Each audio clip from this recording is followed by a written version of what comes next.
Hello, 5 Minute Trader here. It is November 18th. It's around 11 a.m. Eastern time. I had some meetings this morning, so I'm just getting my 5 minutes right now.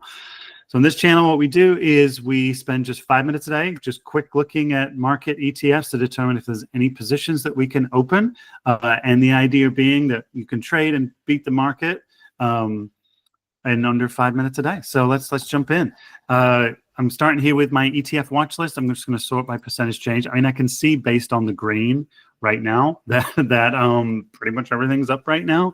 One thing I'm going to add, I just kind of did this the other day, is in addition to IV rank, I'm going to add correlation to the spiders as well, because this can be super helpful in determining kind of what trades you want to open. So everything's up today. So I'm going to no need to bury the lead on this. When everything is up, unless there's massive up movements, I'm typically not going to be putting in any trades. I am typically selling puts when prices are down, and if prices move up a lot, I'll sell call spreads. But I'm already seeing the ones that are up a lot are ones that I already have positions on. So let's take a look. So basically, pretty much nothing is down, although we have a little bit here in TLT. Let's see, if we look at TLT right now, it's what is that, 89, which I know that, there's all this talk of interest rates. It's still, it's very low, right, for the last 5 years.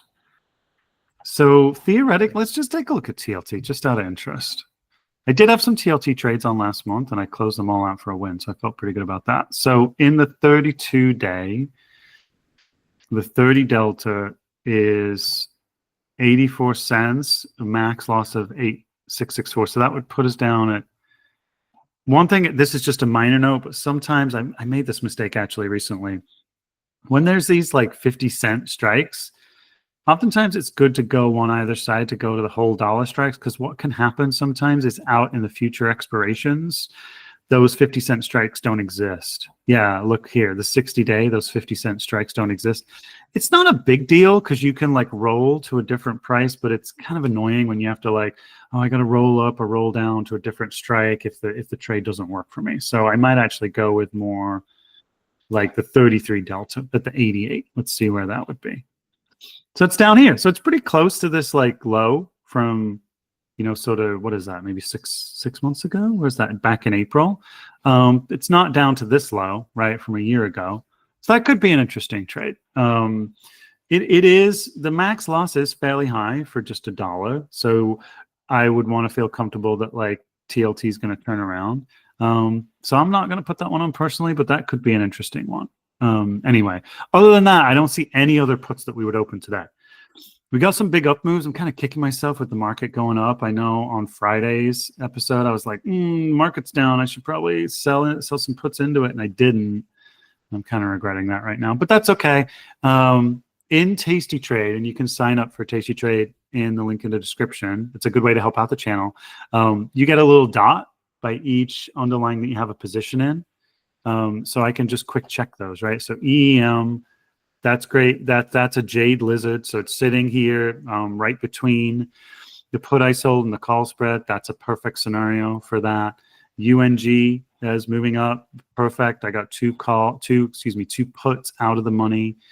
USO, these are way out of the money. So those have got a high probability of winning soon. And then the metals, right? I've been gritting my teeth on the metals. They've been going down. I've been selling puts into them. They kept going down, but they've finally bounced. So, so I got one. These were all in the money last week. So I got a put in GDX, which is now out of the money again. Hurrah!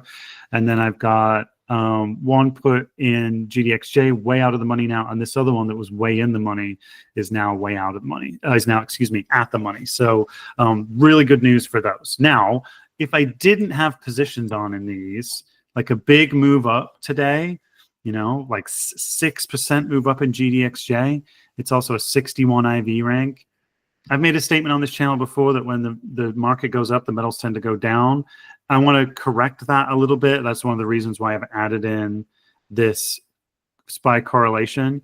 They are not inversely correlated to the spiders, but they're much lower correlation, down in a 0.3. So they don't move with the market in the same way that, like, say, if we look at IWM, it has a 0.8 correlation to SPY. So when SPY goes up, IWM tends to go up, almost the same amount. The metals aren't like that. So it's a way to create a portfolio that is not all interdependent on each other. And particularly when we look at ones like UNG is a minus 0.1, like it's not correlated at all to the spiders. So that's a great underlying to look at, where I'm looking at it and saying, you know what, because the market isn't typically dragging it up or down, I could just think of it as a separate trade. I don't need to like worry about it moving in the same way as my other trades. It's one of the reasons I love UNG. However, back to this point here, if I were thinking, okay, big move up in the metals, therefore I might want to sell some calls. First thing I'm going to say is for me, I do not sell naked calls. They have infinite risk, and the market tends to move up over time. So even in something like the metals or even in UNG, I just don't like to sell naked calls. That's just my preference. I have found them to really bite me in the past. So what I would do instead is I would sell like a call spread. So maybe like a $2 call spread. That's going to make me $60 over 30 days with an 80% chance of making 50% for a $250 max loss. What's the downside to a spread? The downside to a spread is it's much harder to roll. So if I were to sell, say, a put spread versus a put, and the stock goes against me, it's unlikely I'm going to be able to roll that spread out to a new month. I'm just going to lose my $250. But that's compared to, risking $4,500, but with a trade that's very easy to roll from month to month and just extend it out. So what I might do if I was interested in the metals is maybe, up here at where are we at here? Probably like this 31 delta, which is at 51 out to this 20 delta, might be a trade that I would do. So I want to stay below 51.50 for that to make money, which is like right here. So it's not that great. Like I'd probably want to be more up in this 56 zone.